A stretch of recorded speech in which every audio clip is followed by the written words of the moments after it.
Welcome to Hunter Fuel, a supernatural rewatch podcast for adults who enjoy their show with a chaser. I'm Liz. And I'm Lynn. Thanks so much for joining us for season 2, episode 6, No Exit. We model responsible drunkenness here. All participants are way over 21. No one is pregnant. No one will be driving, handling weapons, operating heavy machinery, or crawling through bug infested sewers. If you're playing along with us, those are the rules. If you decide not to follow them and you do something stupid, don't blame us. Lynn, what are you drinking this evening?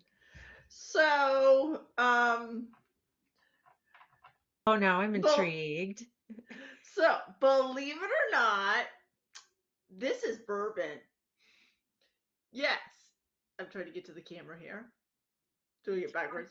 So yes, this is bourbon. This is a take on Romulan ale. Okay, interesting. Yeah. Interesting. The featured cocktail for this episode is a serial killer. It is 1 ounce each. Brace yourself, folks. 1 ounce each of coconut rum, spiced rum, and light rum. 2.5 ounces each of orange juice and pineapple juice. And it calls for 3/4 of an ounce of grenadine. I couldn't make myself put that much in there. So I just put a wee splash of grenadine. Shake that all up with some ice, strain, and serve. Wizard Dave, if you could bring up our Stupornatural game cards for us, please. Um, I don't know. I don't see a bingo in my future, but Oh hell okay, let's no. be honest. Hell This no. this episode is so dry. This is the driest episode I think we've seen yet. So, Yeah, yeah, hence even why with I the brought the bourbon back out. I yeah, was like, I think this is a safe bourbon episode. yeah, and I didn't feel too bad about a drink with this much booze in it because I'm like, well, we're not going to have a lot of chances to drink anyway. No. So, as always, the first one is on the house. Oh, Cheers. Sláinte. Oh, I forgot how much I like that. Oh. So that one will get the job done, but because of all the fruit juice, it goes down pretty smoothly. So I see why this one's called a serial killer because it's extremely dangerous, but you don't notice it first. And I think it's going to sneak up on me. So let's So we may have to come up with a few excuses to cheat or just hell have a drink. we might not need a lot of excuses. This is going to go along with it. So if you are playing along with us, there is a link to generate a card of your own in the link tree. With that, let's get this show on the road. Woo! So the then segment that we have is really very Joe and Ellen heavy. So we see, the episode where the boys met Joe and Ellen, and these two women managed to take out these two very experienced hunters. So we know that these women are both formidable. Um, we have a lot of the dynamics between Joe and Dean, and we were talking a bit about that last episode, last podcast, that there's something going on with Joe and Dean, and it's we're gonna have to see how that plays out over the rest of the season. But they end up with this cute little scene where Dean is saying I, he's afraid of Ellen. I love Um, that look on Ellen's face, just that little twerk, and then yeah, the suddenly oh shit look on Dean's face was awesome. yeah, I love that they bring that back. We're starting right off with an electronics flicker here, but it makes us think that we're going to have a lot of opportunities this episode, and it's a lie. But we're gonna hold on that for a second. Um, so Lynn, I gotta ask, do you recognize this Oh, actor? hell yes. Okay, where do you recognize this actor from? Who is this? This is well, is this Andrea Brooks? It is. I know her from When Calls the Heart. Yes, this is somebody as soon as I saw her IMDb, I'm like, oh, Lynn's gonna know exactly who this is. Oh, I knew it like Uh, I knew it like it didn't. It took me milliseconds. I'm sure you recognized her right away. So I was very excited the very first time I saw this episode, growing up in southeastern Pennsylvania to see that beautiful Philadelphia skyline. I'm like, yes, the boys are in Philadelphia. I'm so excited. But this young lady has moved into this apartment building in Philadelphia, and the lights are flickering on and off. There's this gross black goo coming out of the electrical sockets. And I'm going to pause on the title card here because we've got this zoom in on this really disgusting black goo, and then you see this eyeball right on the other side. So like we're off to a very scary start in the city of brotherly love. But I I did. will say, if you hadn't paused it, I was going to pause it. Okay. All right. Well, we need to check our cards for an electronics flicker, but while we're doing that, why were you going to pause it? Because now I know a lot of times on this show we have to suspend disbelief. I'm a Indeed, indeed. thousand percent aware of that. But me personally, if my lights are flickering and there's black ooze coming out of my electrical socket, I'm not getting that close to it. She does get a lot closer than I would have. I'm like, honey, like that's a horror. Like, Run, yeah, run. That's like out, that's like out you go. stereo horror movie. Like it's like, really, honey, you're smarter Yeah, than that. Get the fuck out of Dodge. maybe she's smarter than that on Tears of My Bleeding Heart, but she is not smarter than that here in the supernatural universe. And yeah, she got way too close to that.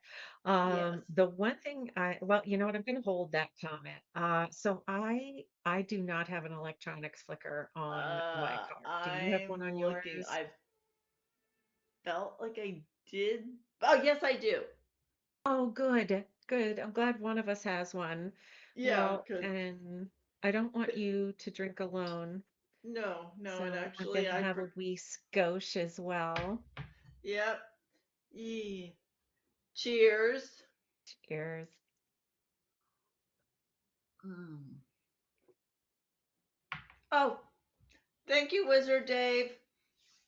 Yeah, always get, yeah, you're really gonna need your free space for this one. Even Okay, the free so space is not going to help this episode. we're gonna have to work hard this episode. Yes, we will. So coming back out of the title card, we are we're back at Harvell's with the boys, and Dean is suggesting a case where they go to protect a woman in LA who's been abducted by a cult, and Sam says, "Who is it?" And he goes, "Katie Holmes." Wait, I gotta say, I'm a little surprised that they used that name. Yeah, because obviously they're talking about when Katie Holmes was attached to Scientology through Tom Cruise. Yeah, because Scientologists don't take that stuff lightly. So yeah, they were definitely baiting a bear there. Yeah, Um, like I was like, they're because this show doesn't do anything by fluke, so no, you oh no, can't that was tell. a deliberate dig. That was And absolutely a deliberate dig. So the boys are they're out in the parking lot and they hear this giant fight happening. So they run into Harvell's and Joe and Ellen are in just an absolute shrieking fit. They're shouting at one another. Um, and the the phone is ringing here, and so Joe and Ellen have this sort of silent battle of wills about who's going to answer the phone. Ellen finally gives up, probably because it's actually her business. There's this hilarious little bit where this like family of campers in matching t-shirts comes into the bar. They're like, "Are you open?" Like, okay, there's no way that that family goes into that Roadhouse looking for breakfast. Like, there's a diner down the street. Yeah, yeah, go there. That's where you belong. hmm Um, and I so and I love how slightly farther along in that scene, how she's talking to Dean about the case, and she goes to hand him the file, and Dean's looking at it like it's about to reach out and bite him, and she's like, "Dude, it's not gonna bite you," but he's like, "Oh my god, if I take this, am I about to get killed by Alan Look?" It's like, "Oh shit." yeah, so I paused it on the change of scene here, and I do I agree with you. I think this is a fun little scene here, and what catches my attention is um how kind of begrudgingly impressed Dean is. Like, Joe hands him this file, and we realize this is what Joe and Ellen have been fighting about, that Joe has a case. She wants to go investigate. We realize Ellen wants her nowhere near this case. So she's telling Sam and Dean, you take this case. So now Sam and Dean are between a rock and a hard place here, right? Because no matter what they do, they're going to piss off one of the Harvell women. Um, and Dean immediately says, "Did Ash put this together?" And Joe's like, "No, I did." Because it's this case about women disappearing in Philadelphia, and there's only been a few over the course of many decades, like over 80 years, only a few women have gone missing. And because they were so spread out, nobody ever picked up the pattern. So you really see that it did, Jill's a smart cookie, Hmm. and Dean is impressed with her, begrudgingly so, I think, Oh yeah. but Oh definitely yeah. impressed. Um, all right, I say I so have hitting another comment, but I'm gonna save it till later. I'm like kind of biting my tongue okay, right yeah, now. yeah, we're gonna this is an interesting dynamic in this episode between the two of them. So yeah, we're gonna talk a little more about this later. Okay, hitting play, we've got Surrender by Cheap Trick, which again is a fun music cue. Hmm. Again, we've got the Philadelphia skyline. That's the view from the art museum steps. If you've seen the film Rocky, those are the steps that Rocky ran up. So that's the view from there. And Sam and Dean have arrived in Philadelphia. It's written by Matt Whitten. He's only going to write one more episode for the series, so we're not going to say a whole lot about him. However, it is directed by Kim Manners, so we know at least we have a visually attractive episode to look forward to. This is Hmm. an EMF detector, so we'll check our cards for that momentarily. Also, um, I'm prepared. Now it's a stretch, but I'm prepared to call this picking a lock. Technically, we don't see it on camera, so we have previously been bigger sticklers about that, but the door was locked. They're inside. There's not a lot of opportunities in this episode, so I say we stretch and we count it as picking a lock. I very very rarely argue with you, so I am not arguing with you on this one. You can if you think I'm wrong. No, Um, no, you know what? I am going to pause this here. All right, no. so we definitively have an EMF detector. Go ahead, Yeah. Lynn.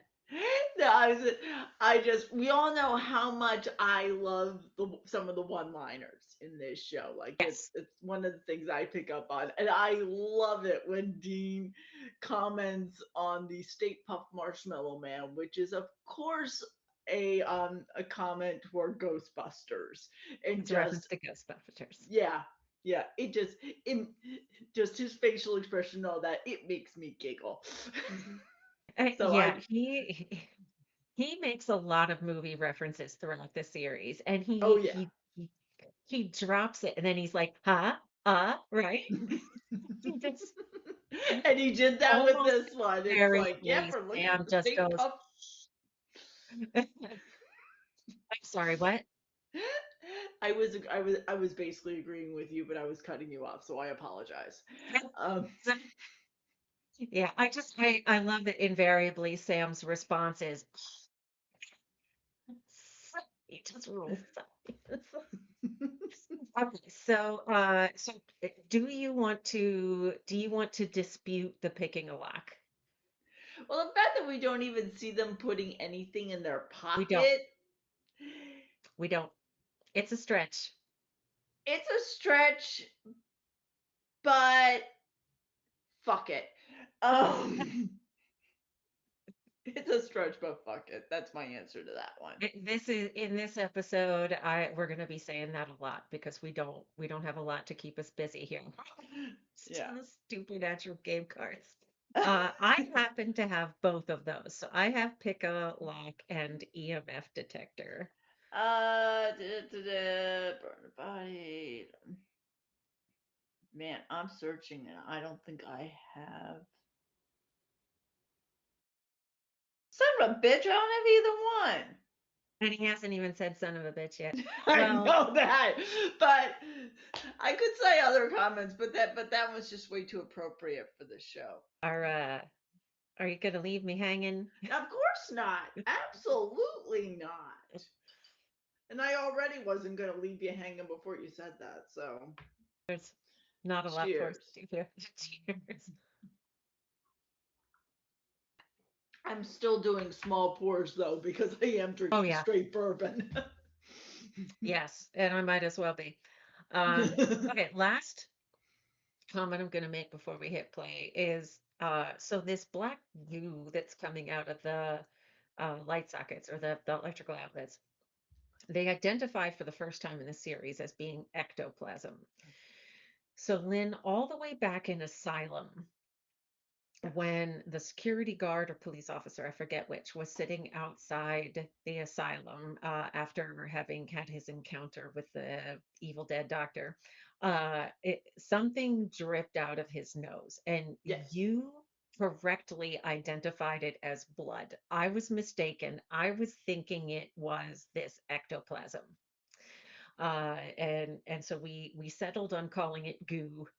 But you were correct, it was blood. I thought it was this, however. Um, and then my other question is, why on earth do they have to touch this gross, disgusting stuff with their bare hands? Like, come on, gentlemen, gloves, I was good. Uh, Gloves, a stick, something, you know, you anything, know, anything. I mean, I get that they're big and like they don't want to look like they're too tough to, but that's really, gross, man. yeah, That's yeah, gross. Don't touch the gross stuff with your bare hands. yeah. Okay. It's like Um, find a stick. If you don't want to put gloves on, find a stick. yes, you have many other options, employ one of them. Okay, so the boys have gone out into the hallway because they've heard a bit of a commotion. So I'm hitting play here. They've now heard someone coming. They've kind of ducked out of sight, and here comes Joe. Uh, so Joe did not stay behind. She has snuck out after curfew. And here she comes, and she immediately grabs Dean's arms, like, "This is my boyfriend, Dean, and his friend Sam." And Dean he rolls with it, but he's like, "Oh yeah, honey." I love He's it. trying I to get love his it. She's a pistol. she's a She, pistol. Like he could not be less happy that that she's there. But she's found her way, to kind of bat her eyelashes past the super. And then she says, "Oh, my boyfriend and I are going to move in immediately," and hands him this big wad of cash. Look at If we Dean's face. remember, oh yeah, like where'd you get all that? So if we remember, she was hustling Yeah. last episode. So she says, yeah, she says, "Oh, I earned it at the Roadhouse," and he's like, "They don't tip that well." She's like, "Yeah, and they're really crappy at poker." So she has hustled that money. What else do I want to say which over which here? Dean cannot comment on at all because he Oh, is the because king of hustling. And then of that's how course he earns Ellen his money. calls. Yep. Yep. Yeah, And Ellen immediately calls. So, they're clear that Joe does not have Ellen's blessing to be here. Um, and so now Dean's got a choice. Does he rat out Joe or does he lie to Ellen? And he takes Joe's side. He lies and he says to Ellen he hasn't seen her. So so, we've so paused it here. so Layden, go yes, ahead. I have paused it here because I just have to make one. Again, I know this episode we got to suspend disbelief, but Hmm. seriously, Ellen didn't hear any of that whispering back and forth that they were not so quietly doing right into the microphone, right into the mouthpiece of the phone. We have to assume that Dean has the fastest mute button in the West. Because I'm like, really? I'm sorry. Yes, That annoyed the crap out of me. I So I get it. just I do. I get it. It's a yeah. Dean clearly has mad mute button skills to keep Ellen from hearing that. all right. So I'm Oh, hitting play. I just yes. that cracked me up.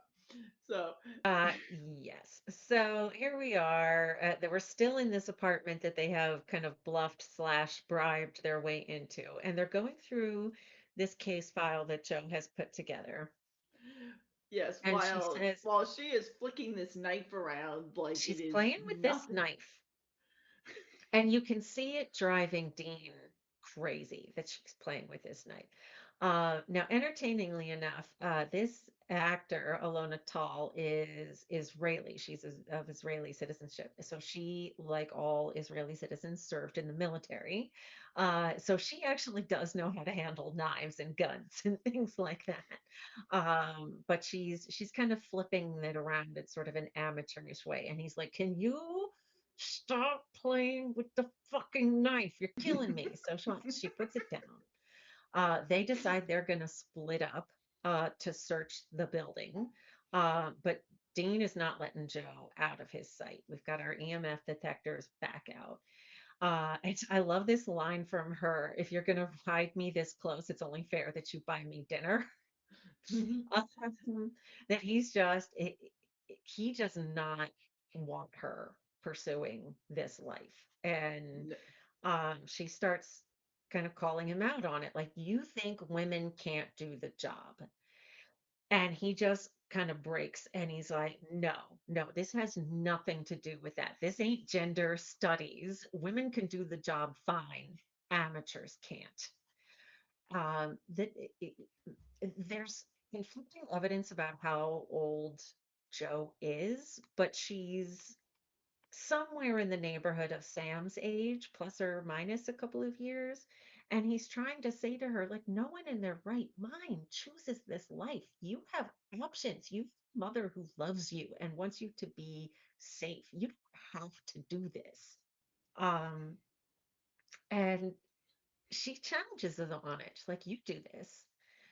And I think that this is a great line from he says, "You don't throw away things, sorry, you don't throw things like that away.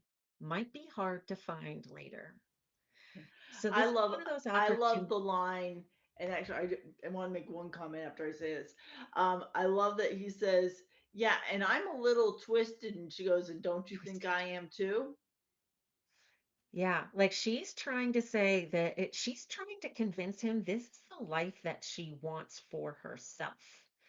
And we're going to find out more about her reasoning a little later in the episode. You know, that she's like self-identifying as like, I'm not normal. I don't want a normal life either. And but what we hear from Dean in response is, I didn't have a choice. That this is the life I got handed. I am not suited for anything else.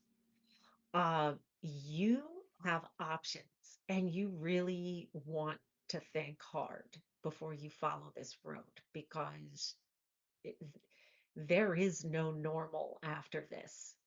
And I just think it's a really great line from Dean and this interaction between the two of them that um, it's a, I hate to call it vulnerability, but it's a level of disclosure we don't usually see from Dean. Oh yeah, no, I can. It's one of the things that with him and Joe, you see a side of Dean you don't see Hmm. very often at all, and it's Right. one of the things I love with Hmm. the relation, whatever you want to call this, between It's a him and relationship. Joe, is you see a serious side to him of You see you. him. I'm sorry, go ahead. You no longer, I mean, don't get me wrong, I love the cocky Dean as much as anybody else does. It's Oh, so many riotously jokes. funny. So many It jokes. Yeah, so many. It's riotously funny. Yeah. But this side is the side I've been waiting for all through season 1 to come out. And now that we're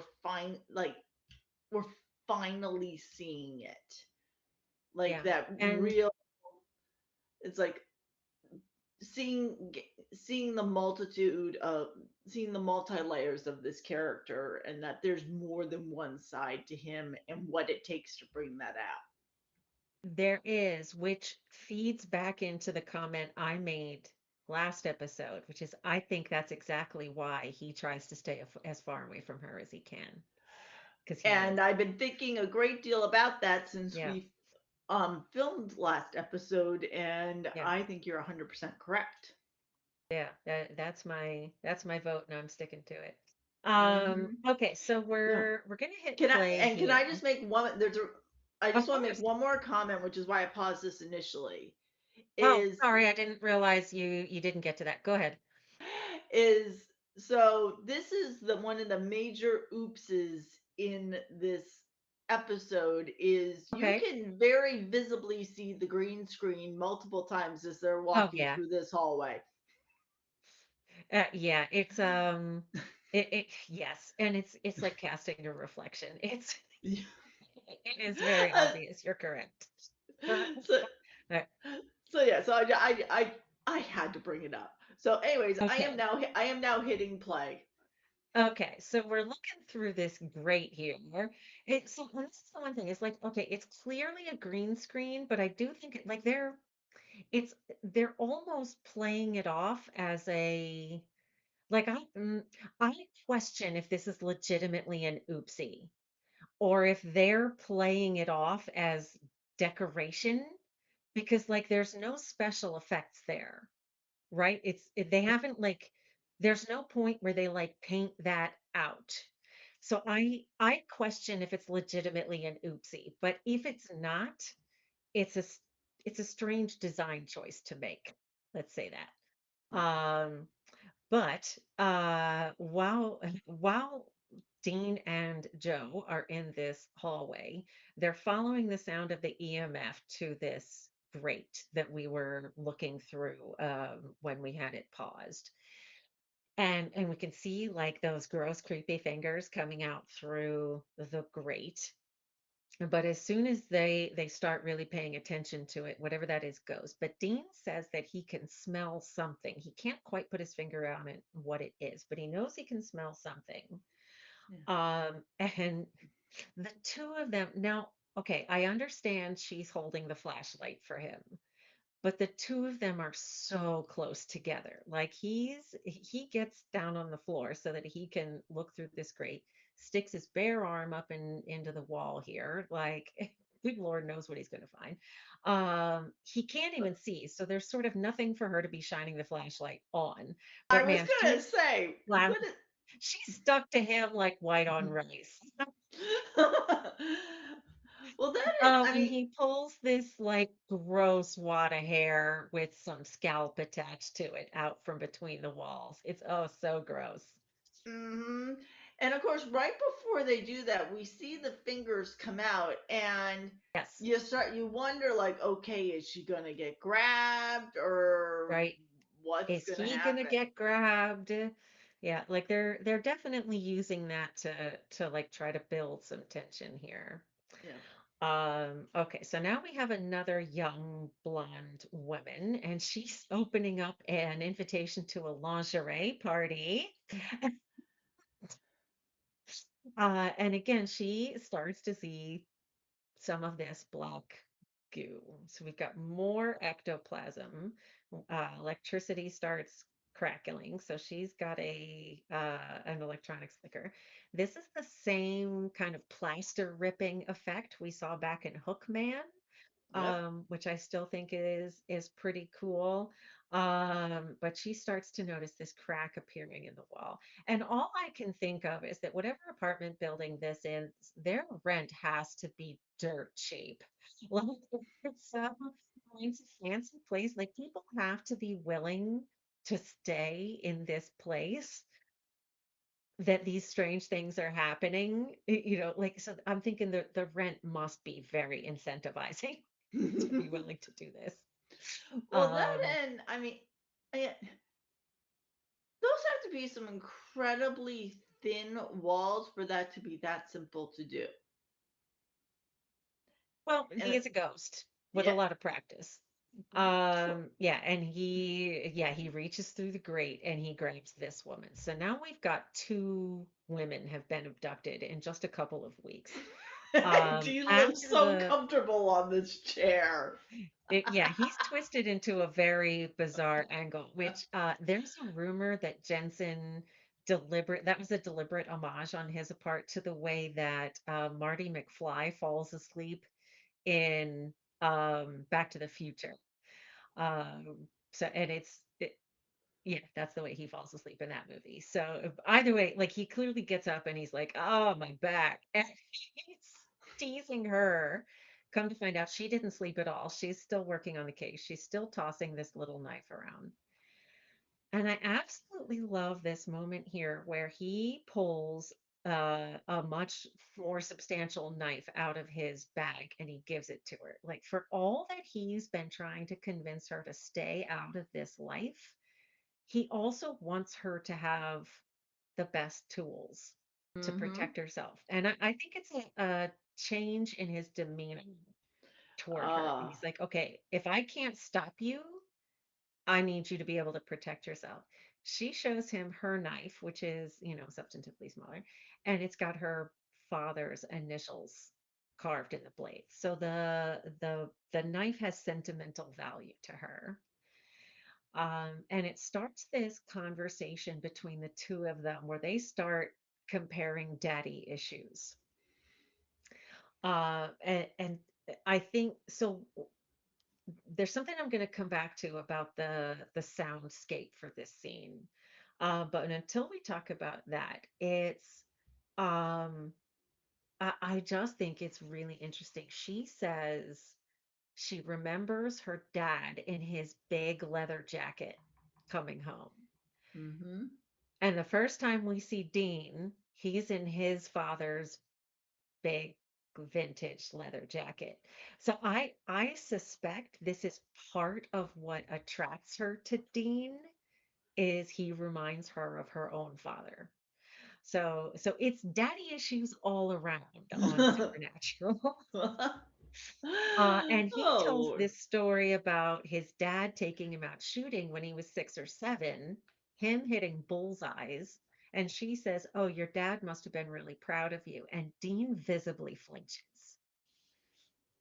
So there's just ton, a ton going on in this scene. It's really well done. And all I can say is if daddy issues were a square, we would spend every episode in the ER. Horrible thing ever. I love this, and we Absolutely. were a fan like that. I love how when she says that, yeah, Joe is Joe had that sour look on, I mean, sorry, Ellen had that sour look on her face from the moment he left till the moment he walked in, but when he walked in, his face lit up and we were fine and we were a family. Oh yeah, her talking about, when her dad would come home Yeah. from hunting trips. Yeah. Um, so Uh, their daddy issue conversation is interrupted. You know what? I am going to pause this really quickly by Sam coming in and telling him another girl has been taken. So before we talk about that, was there anything else you wanted to say about the scene we just saw with Joe and Dean? I just love the, I hesitate to use the word passion, but I'm trying to come up with a better one. Just the looks in their eyes, just you can see something. And again, I'm trying not to No, use the word passion because I'm not so certain that's the appropriate one. I don't know it's inappropriate. I mean, certainly there's some chemistry between the two of them. Yeah, it there's definitely something, but just like because There's you see something. all those close-ups Yep. of the two faces, so I mean you're looking right into their soul. And it's Yeah. like if you're not affected by that scene, there's something wrong with you. And I mean, people interpret the relationship between Joe and Dean differently. I think for the way that I see it, I agree with you. Yeah. I But mean, whether it it's a brother sister or regardless of how you interpret their relationship, just what they're saying and how they're mutually affected by what they're yeah, saying, regardless of the relationship, it's a very powerful scene. yeah, they have a lot in common. They were both very close with their fathers. Both of their fathers are dead. Both of their well, um, I think at this point we know that both of their fathers died hunting. And yet they're both still drawn to this vocation that cost the lives of people they loved. So yeah, there's a definite connection between the two of them. Before we move on, Mhm. I did want to point out the soundscape is in that first shot where Dean was all like asleep, twisted around backwards in the chair, is so very different. Like it's very loud, it's very like car horn and bus horn and siren heavy. I mean, it's a city soundscape. Whereas up until this point, the show has been predominantly roadside America. It's been very Mhm. rural. So this is a soundscape we typically don't hear from Supernatural, and I think it's really interesting. Um, the other thing I'm going to mention is so now it's only been a few weeks. I think at the beginning, Joe said that the first woman had been taken like 3 weeks prior. It's going to take them a little bit of time to drive from Nebraska to New York, or sorry, to Philadelphia. Um, so now we've got two women taken in, let's say, a month, and there were six women taken in the previous 80 years. So something is different here, where it's an escalation Oh over what yeah. happened. And I wonder how much of it is how much the world has changed in 80 years. I mean, how many, because we saw earlier when Joe was standing in front of the grate and those creepy fingers started to come through the grate. As soon as Dean came around the corner, they pulled back. So it the the spirit appears to be preying on women alone. And I think up until probably the last few decades, there were not a lot of opportunities Yeah. in this particular building for it to find women living alone. So I suspect it's a bit of a change in the culture that's causing the escalation, I suspect. Or, but you could even turn that one though and say, yes, it would be a new thing, like having women living by themselves. But even if you went back 60, 70 so years, yes, you'd have women, more couples together, but you'd have more women being stay at home and You're not not so wrong. and not career oriented. So you'd You're have not like, wrong. The one, and I don't know how much that this plays into it, but the other thing that's kind of in my head, and I see where you're coming from, and you're not wrong, and there are definitely flaws in my theory. However, in Philadelphia, we've seen, like in many cities, we've seen a lean towards gentrification. And this particular spirit has an affinity for blondes. So I agree with you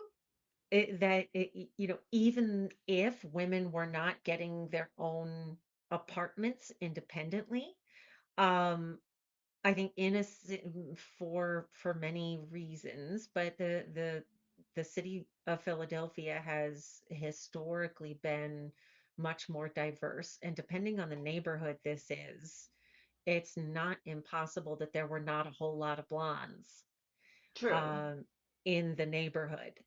Um, but because of gentrification, that there are historically black neighborhoods that um, the community is shifting, because the rents are just going up so high. People who have traditionally lived there are really tragically being forced out. So um, I think we should probably move on, but I think Yeah, it's an yeah, yeah, interesting detail that there's 6 women in 80 years and suddenly two in a month. yeah. Okay, so I was like, if we really wanted to continue with this, we could put that we could into the, we could put that into the the jar, which I'm trying to, the Jared, uh, ask Jared. Ask Jared. Thank you. We could put that into Ask Jared, and we could analyze that for probably an entire bonus Yeah. episode. If you folks really want to listen to us talk more about urban gentrification, but what we do have now is the first really explicit reference to Sam's fascination with serial killers. Because now Joe is going through the records and she realizes that the building these apartments are in used to be an empty field next to Moyamensing Prison, where they used to execute people in this empty field next to the prison. So Sam pulls up a list of all the people who were executed at Moyamensing Prison, which has since been torn down. We've got a really close up look at his cast here. He starts scrolling through the list, and there's 180 some odd names on this list. He starts scrolling through, and all of a sudden jumps out at him Herman Webster Mudgett. And immediately he knows who Herman Webster Mudgett is. And if you've read Devil in the White City, you know who Herman Webster Mudgett is too. That he was the first documented serial killer in the United States. Um, who one of his aliases was H. Holmes. Yeah. Infamous, absolutely infamous. And I just look how absolutely happy. I mean, Sam is giddy. He grinning ear to ear that they could be chasing a ghost of a serial killer. what Multiple I choice. love is the comment that Dean makes before they put two and two together of 187 stiffs. That's a lot of bones to burn. That's a lot of bodies we got to track down and dig up. And all of a sudden, Sam's Yeah, like, well, "Yeah, you don't have to, but you can't I dig him love up it. anyway." There's no bones to burn. It's encased in concrete, and he says that with such Yes, satisfaction. it is. Well, because so H.H. Holmes is a crazy, like a twisty case. So the guy, I could go on for a long time about H.H. Holmes. I encourage you to look it up yourself. It's a really interesting documented case. But he, one of the ways he disposed of his victims was by donating their bodies to medical, like, colleges. And so when he died, he requested that his remains be buried not 6 feet down, but 10 feet down, encased in solid concrete to keep anyone from digging him up. So he didn't want what he did to his own victims to happen to him. Um, Entertainingly enough, back in 2017, his great great grandson worked with the History Channel, and they actually exhumed his body, and it was exactly as they said it was going to be. It was 10 feet down, encased in concrete. Um, I could go on quite a lot longer about that. But moving on, here we are inside the walls. Now I want to ask you, Lynn, we've got this scene here where it's very tight quarters. It starts to be too confining. Dean won't fit through. Joe is Yeah. physically quite a bit smaller than he is. And she starts to shimmy past him. And he says, should have cleaned the pipes. Because who doesn't love a good masturbation joke? So my question is, can we call that Dean checks out a woman? No, no. I Okay. actually, well, what It's I would it's a hold on. stretch. I pause this. I would Okay. be more if we're gonna go that route. I'm trying to think what the square would be though. Is something like too bad we don't have one that says like Dean talks about sex because that would be very appropriate for that one. Yeah, You know it's what? a stretch. Yeah, you know what? He Fuck is it. certainly Let acknowledging her because hotness. yeah, because I mean theoretically, because he's trying so hard to keep her at arm's length, but I mean He is. that is genuinely he's like, oh crap. Clearly, that's becoming an issue right now. I mean, Yes. Yeah, he's between a rock and a hard place. so many jokes, so many So jokes. are we Yes, it's we we are are okay. absolutely. Oh no. Oh, and I wasn't even certain if I had that one, but I do. Do you have it? Let me I'm looking. I'm not seeing it, but I'm still Hmm. laughing over the whole thing. But I'm definitely not letting you drink. I'm definitely not leaving you hanging. All right, so we are flagrantly cheating, Yes, we and are we're calling that Dean hits on woman. yeah, He might not be checking her out, but he's noticing she is checkoutable. yeah, oh yeah. So yeah, Okay, so we're so gonna play. cheers. Cheers. I think that Kim Manners' um, characteristic style is these extreme close-ups, which I think really contributes to this feeling of claustrophobia as they're in the walls. So Joe has now gotten herself into these spaces that Dean is too big to fit. And so they're separated. He's not loving it. she Mhm. drops down a floor. So he's taken the stairs. I think it's kind of miraculous that he can tell where she is in this building. And he just takes a giant sledgehammer and starts pounding a hole between the walls. He's pounding away, trying to get to her because she's on the phone. They're staying in contact, but here comes this ectoplasm, this gross black goo in this But tiny little space. why doesn't she move? Like, seriously, run, move, something. Don't It, just stare at it. yeah, she's stuck. Um, and I But you're I but you're don't right. He disagree knows with you. exactly where to start banging without even again, so many jokes. Dean knows exactly where to bang. And but he's in an apartment in Philadelphia. This place is clearly rent controlled. It's a nice apartment building. and No one comes out. Nobody calls the police. Nobody calls a super. Nobody comes out and shoots him.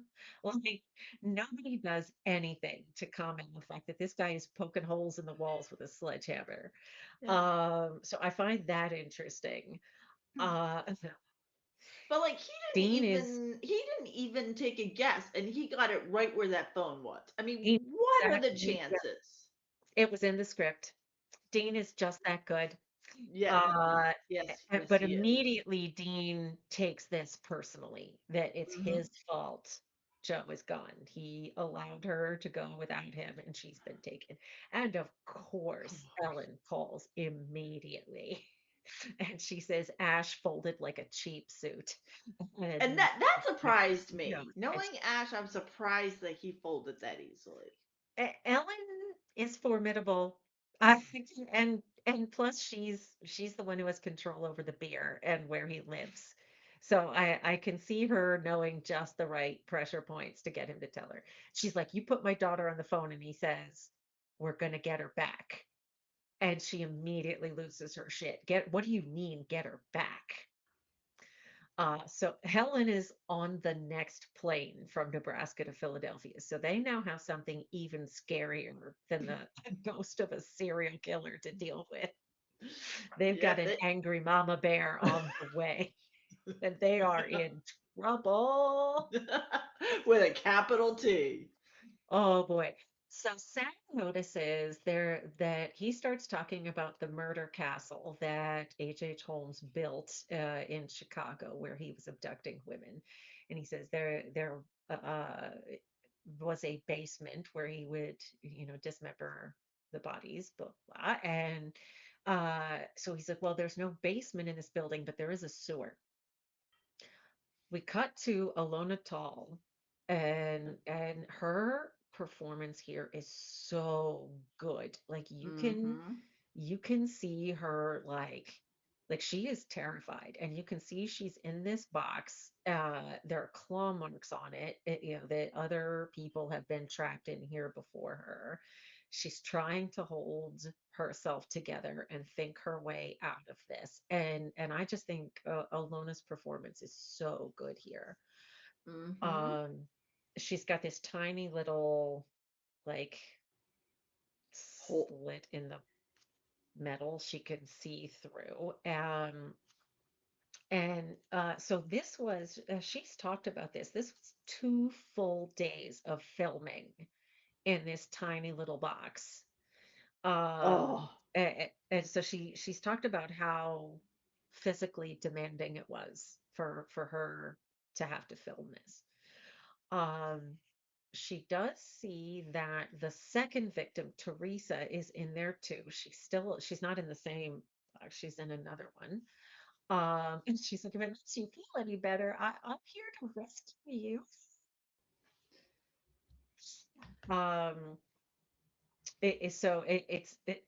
I'm going to say more about this actually, but so Lynn, I see you've paused it. You go ahead. So I now again we are stretching things today to try and get squares. So normally I would not count this. Are you about Normally. to say torture? Yes. Hey, we have done we've counted some other things some creative ways because I go ahead. they are trapped. They are You see that both women have been physically hurt. They're freaking trapped in a box. So there's emotional torment there. And again, we're stretching the truth. We're So str- let me say this. we're stretching things. So let me say this. Literally 2 days ago, Lynn and I had a conversation about how we needed to have a conversation over Thanksgiving is coming up in a couple days, that we needed to sit down and agree on what we were going to call torture because we've now had this debate twice on camera and I wanted to have it, I wanted to hash it out before we had the debate a third time on camera. So here we are. Let me say this. Because we are cheating shamelessly, Well, that's the only reason I bring it up. That's I literally the only reason. I wouldn't give it to you here. However, in a little bit, he's going to reach in and pull out a hunk of her hair. Oh yeah, So, no, because, that's the whole reason I'm saying it. The but whole it doesn't happen. It doesn't happen here. So, so I was thinking, like, I'm not going to argue this. We're already looking at like a 4-hour podcast at this point. As long as we acknowledge it is shameless cheating, Oh hell while it yeah. costs, let's take a look and see. And you better have fucking torture on your card because Oh I oh I do. don't. Oh I do. But I good. do. Be- And I admit it is shameless cheating. Yeah, because like, if we just wasted all that time having an argument and neither one of us even had it, I was gonna cry Nope. inconsolably. Nope. And So I good for admit it is you. I shameless am cheating. shameless cheating. I am Thousand on percent. board. 1000%. Cheers. I don't have a square, but I am Oh, gonna toast to shameless cheating. oh yeah, You no, know what? While we're here, though, we did have a damn it. yes, So let's take and another look here. yeah, I don't have that one. Me neither. Well, you know what? Me neither. Um, So, all right. but yeah, Sad news. shameless cheating. Shameless cheating. Okay. So, um, so the girl in the other box, Teresa, she's like, "Oh my God, he's coming!" Joe was like, "Shh, be quiet!" Like he doesn't know they're in the boxes, like they're locked in. Where else are they going to be? Like being quiet doesn't. He knows where you are. You're not going to hide. Um, so he reaches in, he does pull here's where he pulls the hunk of her hair out. She's screaming, we've got a black screen. And now here are the boys with a metal detector I in an was like, urban what is that environment. supposed to do? It's concrete, not metal. They're looking for the sewer hatch down down to this thing that Sam saw on a map, which coincidentally happens to be in a big empty field in the middle of the city. They found an empty thing. But still, like they're walking through, guess how they pour concrete sidewalks? Metal reeds, metal plates, and there's wires. Like, oh, feel good about their chances of that metal detector working terribly well in an urban environment. Yeah. But what they're about to uncover here is, and of course, Sam is doing it one-handed because of his broken wrist. But they pull up this hatch here. So this is a set piece. This goes nowhere. They built it specifically for filming. And this is supposed to be the access hatch. And we've got all these CGI cockroaches running around. Um, they're getting ready to climb down in this, but like I said, this was built just for filming. It goes nowhere. So as this is, if you've seen the gag reel for season 2, this is the location of an infamous practical joke in which Kim Manners had 2 5-gallon buckets of cold water poured over the boys' heads when they were trapped down in it. Oh. They were absolutely drenched. Now, the story the boys haven't told very often is it was actually revenge for a joke they'd played on him, which we're about to see in a minute. So I'll finish that story in a moment. Um, but we've got Joe and Teresa in their little boxes, and here comes H. Holmes again, and he's looking into this little like cutout, and he's very gross and unkempt and squidgy. And so he's already pulled out a hunk of her hair. She's trying to get away from him. She can't. She's got nowhere to go. Now, clearly, these are not iron because he wouldn't be able to get through. So, steel, I guess. But he's groping her. It's super gross. Yeah. And here she comes with her little iron knife and she stabs it. We've got some little sparks that come up when she makes contact with the rope. We've got a son of a bitch. Um, so we're gonna pause it. Let's look for a son of a bitch. And the next scene that we're seeing is Sam and Dean crawling through these little tiny sewer tunnels filled with water. So they, after crawling through these tunnels for a day, being soaking wet and cold, they had grabbed Kim Manners and dumped him into this. So the prank that he pulled with them pouring with getting the water poured over them was in retaliation for them dumping him in this sewer. Oh, Okay, so son of a bitch. Let's see if either one of us have it. I have it. Oh my Oh, good God. for I you. actually, because of our if Shameless cheating. because of our shameless cheating, if one of the Do you have boys five in a die, row? no, if one of the Oh, boys had dies, which they don't, they don't in this I'd one. have bingo. Oh my goodness, that's awesome. Um, okay. Well, So son of a, I I am a son of a bitch. good for you. I'm so happy you're doing well because I am not. And one of Well, us needs again, to be doing we're well. cheating So, shamelessly. oh, So here's the bad. cheating bitches. Cheating bitches. We're cheating so bad. So, excuse me, Joe's little pig sticker is not so useless after all, Dean. Nope. Okay, Oh my God, I could not do that. oh, this is, Oh, no, this crawling is through. terrible. Oh, This crawling is through the. really terrible. Yeah. So the actor who plays H. Holmes, his name is Stephen Burrell, and he previously appeared in an episode of Dark Angel called Proof of Purchase. So he and Jensen have Oh. worked together before. Um, whether or not they remembered working together is a different story, but they did. So she's still in her little coffin. Back to Joe. The boys are on their way through these tiny little gross sewer tunnels, and they finally arrive in this.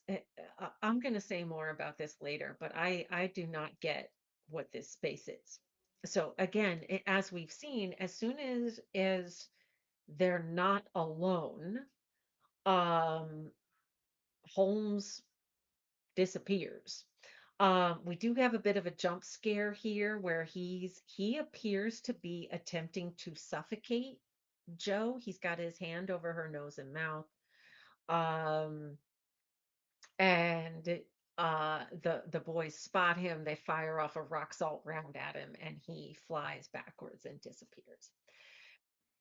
So here comes the boys. Here come the boys to the rescue. They find a convenient piece of rebar lying around. They're Yeah. using it to pry open the boxes.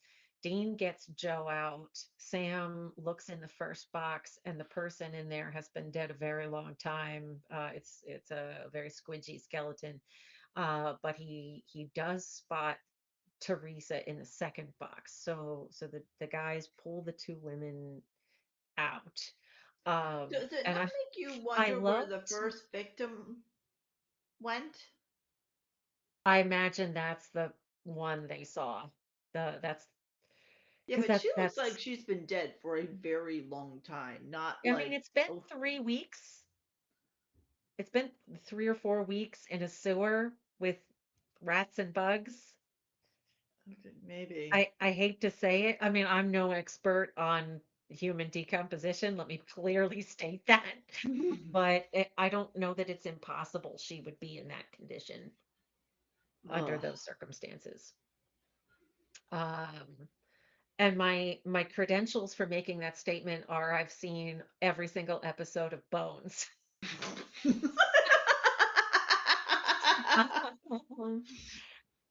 Now, the they're out of ideas here because they can't dig up Holmes's body and Nope. burn the remains because it's encased in concrete. So they're back to Joe's plan of using her as bait. So they've left her sitting in the middle of this big room. Here comes H. Holmes, and as soon as they realize that he's like as soon as he's kind of that this is a trap, right? And as soon as he's close enough to Joe, they fire off a couple of rounds and it dumps a load of salt, which completes a salt line. Now this is a stretch. I'm not prepared to uh, call it cheating, but it's a stretch because they don't pour it, for it, but but it's clearly there. it's their salt line. They dump salt, which completes the salt line. So we're going to check our cards in just a second for pouring a salt line. In a little bit of poetic justice here. Like I think this is a creative solution. So they get Joe out. They've already gotten Teresa out. They've got Holmes trapped in a salt ring. And just to make sure nobody climbs down there and says, "Hey, what's this stupid spring doing here?" and breaks it, they're going to do to Holmes's spirit exactly what has happened to his earthly remains. And Dean has liberated a concrete truck. And he's he's very good at backing that truck up. Yeah, yeah. I was gonna say, um, doesn't they look start bad doing it. I gotta say. don't These, driving skills are an attractive quality. So they start dumping concrete down this sewer access pipe. So uh, I'm not saying the dude don't deserve it. Yeah. Holmes was a bad dude, but his spirit is now going to spend the rest of eternity trapped in a sewer tunnel. So like this is a rough ending for Mm-hmm. this ghost. Cut to I know we still need to check for a salt line, but cut to Palace. We've got Dean in the driver's seat. Joe is in the back seat. We assume Sam is in the passenger seat where he already is, but nope, he's in the Nope. back seat right next to Joe. Who's in the passenger seat? Ellen, And looking that is mad enough one to pissed off mama. she is spitting nails. She's so mad. And Tina's like, "Oh, you weren't kidding about flying out, were you?" She is not amused. So Dean's like, "Hey, have some music." And thank you, Foreigner, for Cold as Ice. One of the best music cues. And they only cut out a couple words, and she's like, "No." I- Now, keep in mind, they're in Philadelphia. The Roadhouse is in Nebraska. They've got to drive all the way Philly It- to Nebraska. no music. It's It's not going to be a frigid conditions. long ride. That is going to be a long trip. Okay. They've arrived back and now that they're in the roadhouse, Dean is finally like, what the hell? Ellen says she wants to talk to Dean. The boys go out in the parking lot. And Joe thinks that Ellen is angry because Joe lied and went on this hunt without her. Yeah. Um, Come to find out, what's really like just pushing her over the edge is that she doesn't want Joe trusting her life to Sam and Dean. And of course, she gets taken on the Winchester's watch. They're using her as bait. So everything Ellen is afraid of Is comes happening. true, is happening. And we finally get a piece of information out of Ellen we haven't had before. It's clearly distressing her. Cut to the boys out in the parking lot. Here comes Joe. She's visibly distressed. She spots the two of them. She veers off. Dean goes after her. Um, and again, this is And kind of an interesting dynamic where he's saying, "Talk to me." Like he's inviting her into a relationship in quote. Like he's inviting her to share. yeah. And she initially turns him down. He's like, okay, fine, never mind, I'm out. And here she says, your dad is responsible for my dad being killed. Your dad made a mistake. Your father is the reason why my father is dead. And you can And they clearly see that Dean had no clue. no idea. So she tells him to just leave. And he doesn't argue with her. She walks off. He lets her. It's visibly upsetting to Dean. We've got this, Yeah. the teeth clenching thing, and that's where the episode ends. So that is where we are leaving off. So we need to check our cards for somebody pouring a salt line, which is a stretch. Yeah. Um, Yep, I got it. oh, good for you. You're getting all of these. That is fantastic that an episode this stingy, you're still not doing badly. Yeah, I don't have that one either. Yeah. So, yeah, that gives me a total of a whopping four, with two in a row being my max. Now you got four in a row, you said, right? I have four in a row with a total of five. And but Oh, that, I mean, there was some shameless cheating though, because oh, I definitely counted torture on this one, and I know that that really was not the definition of torture, not by yeah, not by by a long shot. our as yet to be agreed upon definition of torture. Yeah, but even I agree. Even I see that that really wasn't, but we were really stretching it on a couple. Indeed, indeed. Well, let me toast to your you have lost by the least. Yeah, So we've been getting a decent number of four in a rows here. yeah. Okay, so one thing you loved, one thing you hated. See, it completely changed on me. Oh, that's interesting. Do you mind telling us what it used to be and what you've changed your mind to? Well, well, the thing I loved, I still do love. I love Joe in this episode.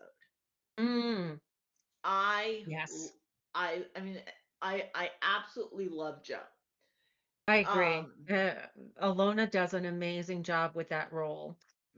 I mean, I know I've talked about it before, and I know it kind of sounds sexist, and I really don't mean it that way, but I love a strong female, just co-star, like just someone to give the guys a run for their money. Because Yeah. we don't, I just feel like in TV we don't see it often enough. Yes, I agree with you, and I don't know that I would call it sexist. To point out that we have she's a she's a capable, intelligent, crafty, formidable woman, and I do love watching a woman kick ass. So Yes, so so do I. is that what it used to be, but you've changed your mind, or is that No, what you no, have always that was always that was always it? my that was always my Love. way. What changed for me, just I guess in watching us, sometimes my entire perspective on an episode can change just while we're analyzing it. Yeah, you spot something you didn't spot before and go, oh. All right, Or so just I think about, because like I really, when we started recording this, and I said it to you before we started recording, I was really glad you were, quote unquote, leading this one, because I didn't feel like it was that strong of an episode. oh, really? That's No, interesting. but clearly I've had a lot to say. um, And a lot to um, drink. I've kept them small. I've kept them small, so I can honestly say it with a clear head. Um, no, just a lot of things. I mean, the one thing I didn't like, and it's still sort of the same thing, is I feel like we had to suspend disbelief a lot in this You're not episode. wrong. And for me, that did make it a weaker episode. Because Okay, I'm I'm I mean, I know in this kind of show you're gonna have to suspend disbelief to a certain of course. extent. I mean, hell, we're watching a show about supernatural monsters. I mean, you kind of have to. But there was a lot of it, You're not wrong. You're not wrong. and we I all know had, that I'm sorry, go ahead. now. And the other thing that really, and I already commented on it, that drove me nuts, was when they do the stereotypical, like when the stuff is oozing out and the girls are going closer and do it. I'm like, Yeah, oh, for the love of God, run. I'm like, you're not wrong. don't be a moron. You're not wrong. And and I know I've commented on this before, but again, I think like that's part of the horror genre. That for people who are fans of horror, it's it's comforting in the same way that the formula of rom-coms is comforting to you.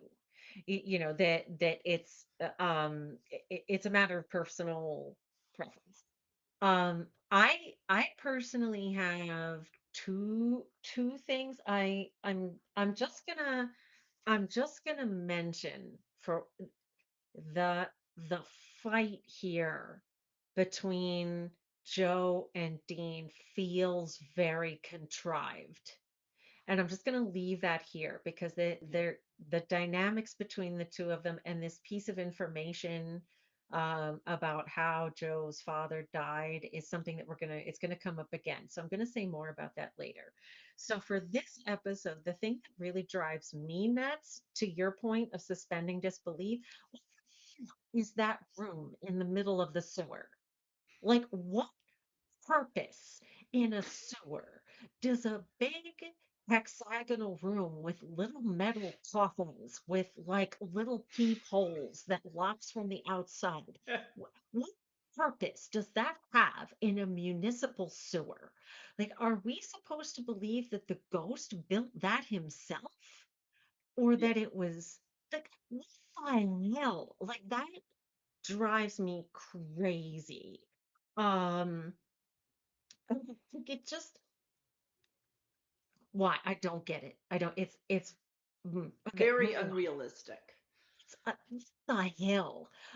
Now, what I do love, I I'm restraining myself terribly from just spending an hour and a half talking about H. Holmes.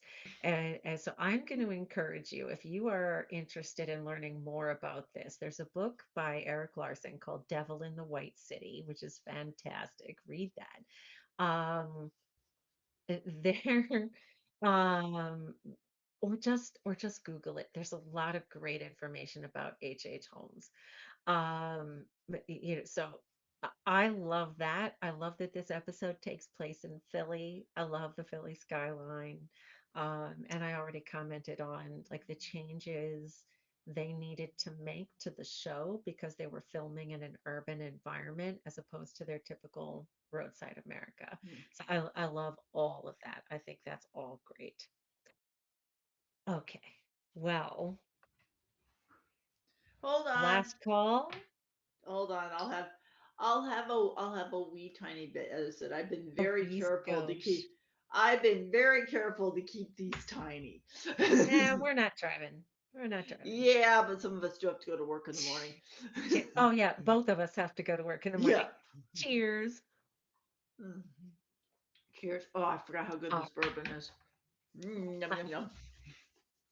that is last call. Thanks so much for coming along with us for the ride. If you like what we're doing here, be sure to tell your friends. Please also like our videos and subscribe to our channel. It makes it easier for other people to find us too. And We please, if love you want to hearing. see more bonus content, Yep, please tell us what you want us to talk about because Lord knows we we love to um pick things apart yeah. and all of that fun stuff. I can't shut up about this goddamn show. So anything you want to hear me talk about, I will happily And go I am on clearly at along length. for the ride, so I will. Yeah, let us know. Let us know what you think about some of our theories. If you disagree with us, tell us what you think. We Yeah. love hearing from our SPN family. Please comment on our videos or send us an email at hunterfuelpodcast@gmail.com and follow us on Facebook and Instagram at Hunter Fuel Podcast. In our next episode, we will be watching season 2, episode 7, The Usual Suspects, when Dean gets hungry for pea soup. Until Okay. then, be safe, everybody. Bye bye. Bye bye.